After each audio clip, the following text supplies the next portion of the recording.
Hello बच्चों, let's read the question. The question says that solve the following quadratic inequality and the given quadratic inequality is 4x square minus 9 greater than 0. इस question में quadratic inequality दे रखी है 4x square minus 9 greater than 0. इस quadratic inequality को solve करना है. बहुत ही simple सा क्वेश्चन है. पहले हम की कॉन्सेप्ट लिख लेते हैं. की कॉन्सेप्ट. तो a square minus B square का फॉर्मूला क्या होता है? a plus B into a minus B.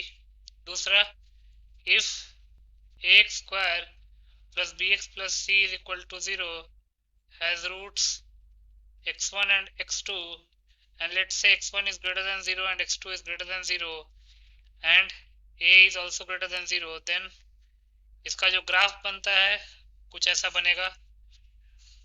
अब चूंकि ये जो क्वाड्रेटिक है उसका जो एक्स स्क्वायर का कोएफिशिएंट है वो ग्रेटर देन 0 है, तो इसका पैराबोला माउथ ओपनिंग अपवर्ड्स बनेगा और इसके जो दो रूट्स हैं वो x1 और x2, कुछ इस तरीके का ग्राफ बनेगा. तो इन्हीं दो की कॉन्सेप्ट्स को यूज करके इस क्वेश्चन को सॉल्व कर लेते हैं. क्वेश्चन में दे क्या रखा है? Given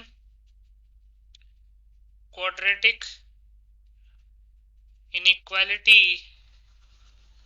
is 4x square minus 9 greater than 0. तो इसको लिख सकते हैं 2x का होल स्क्वायर माइनस 3 का होल स्क्वायर ग्रेटर देन 0.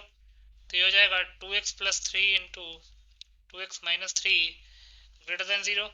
अब अगर हम 4x स्क्वायर माइनस 9 को इक्वेटेड टू 0 करें तो इसको हम लिख सकते हैं 2x plus 3 into 2x minus 3 equal to 0. तो इसका मतलब पहली बात तो कि एक्स स्क्वायर का कोएफिशिएंट जो है वो 4 है, वो ग्रेटर देन 0 है. तो mouth opening parabola mouth opening upwards बनेगा. अब कैसा पैराबोला बनेगा? वैसा पैराबोला जो कि एक जगह नेगेटिव एक्स एक्सिस को -2/3 पे कट करेगा और पॉजिटिव एक्स एक्सिस को 2/3 पे कट करेगा. अब अगर आप ध्यान से देखेंगे तो हमको ग्रेटर देन 0 चाहिए. क्वेश्चन में दे रखा है ग्रेटर देन 0. तो ग्रेटर देन 0 के लिए अगर आप देखेंगे -2/3 से 2/3 तक, तो फंक्शन जो है वो नेगेटिव वैल्यू ले रहा है. अगर आप ध्यान से देखेंगे तो ये y एक्सिस है, तो -2/3 से 2/3 तक नेगेटिव वैल्यू ले रहा है. तो इसका मतलब पॉजिटिव वैल्यू के लिए क्या चाहिए? -∞ टू -2/3 यूनियन 2/3 टू इन्फिनिटी. तो यहाँ से लिख सकते हैं x belongs to -∞ to -2/3 union 2/3 to infinity. यही हमारा रिक्वायर्ड सॉल्यूशन हो जाएगा. तो यहाँ से हम लिख सकते हैं हेंस